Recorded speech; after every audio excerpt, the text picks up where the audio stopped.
Бәріне сәлем достар. Бүгін біз утюжоксыз шаштарымызды күйдірмей мен өзім тексеріп көрмекшімін. Нәскимен және де трубочкамен істеп көремін. Қайсысы жақсы шығады көретін боламыз. Бізде 2 сағат уақыт керек болады. 2 сағаттан соң шешіп көретін боламын.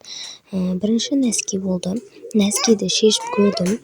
Нәскиді шешкен кезде жай тартып шешіңіздер, шаштарыңызға оралып қалмасын, абайлап. Осылай шештім. Абайлап қана шешіп алдым. Бұл кезде мен біртүрлі шығады деп ойладым. Сосын олардың шаштарымның арасын осылай ашқан кезімде өте керемет болып шықты. Шашым бұйра болып, зор болып шықты. Қазір сіздерге былайынан көрсететін боламын. Міне, көргендеріңіздей зор шығады екен. Бірақ бізде нәскиді істейтін кезде шашымызды азғантай бөлігін ғана алып, нәскимен істей берсек болады. Мен өзім істеп көрген едім. Қалың етіп шашымды нәскимен қаншама 7-8 сағат тұрды. Түнде істеп қойған едім, азанда қарасам тым да бұйра болмаған. Сондықтан тек жұп-жұқа етіп істеңіздер. Онда мен дұрыс істемедім нәскимен, білмедім. Бірақ нәскимен керемет шықты. Енді трубочканы шешіп қараған уақытымда трубочкамен осы жерінде әдемі көрінді, бірақ шығады-ау дедім. Осылай ашып қарасам өте жаман болып шыққан трубочкамен.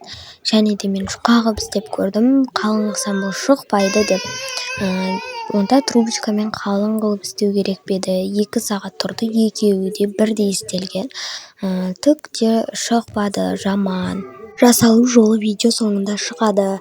Және де бұл шаш үлгісімен тойға барсаңыздар болады. Утюжокстың көмегісіз шаштарыңызды күйдірмей керемет болады. Тек шаштарыңыздың азғантай ғана бөлігін алуыңыз керек. Ал енді бұл бізде нәскимен істеу жолы. Бірінші осылай нәскиді алып, осылай кәдімгідей осылай шаштарыңызды орай беретін боласыздар. Бар болғаны осылай орап шығасыздар. Осылай қағазбен істеген адамдарға оңай болады. Осылай орайсыздар. Соңына дейін ораймыз. Сосын біз шашымыздың мынау ашық нәскидің мынадай ашық беті қалу керек. Сол бетімен істейміз. Енді бізде осылай жабық бетін жауып алдық. Міне мен осы жерде көрсетіп тұрмын. Осы жерде бізде керек болады қазір бұны жауып шығуға. Трубочкамен жасалу жолын көрсетпей-ақ қояйын, жаман шығады. Сосын осы бетін алып осылай істейміз. Міне осылай ішіне саламыз осыны, ашық бетін. Осылай салсаңыздар бұл шығып кетпейді, жақсы тұрады. Шлей олай шығып кететіндей нәрсе істемесеңіздер шықпай тұрады. Осымен бітті. Сау болыңыздар.